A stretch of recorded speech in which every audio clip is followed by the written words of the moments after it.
جب آسمان پھٹ جائے گا اور جب تارے جھڑ پڑیں گے اور جب سمندر ابل پڑیں گے اور جب قبریں اکھیڑ دی جائیں گی، تب ہر شخص معلوم کر لے گا کہ اس نے آگے کیا بھیجا تھا اور پیچھے کیا چھوڑا۔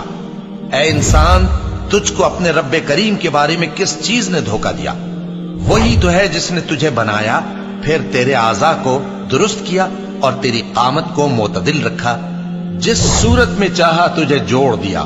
مگر افسوس تم لوگ جزا کو جھٹلاتے ہو، حالانکہ تم پر نگہبان مقرر ہیں، یعنی معزز کاتبین۔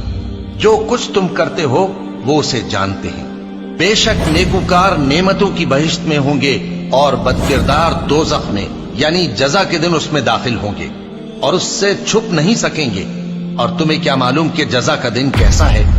پھر تمہیں کیا معلوم کہ جزا کا دن کیسا ہے، جس روز کوئی کسی کے کچھ کام نہ آ سکے گا اور حکم اس روز اللہ ہی کا ہوگا۔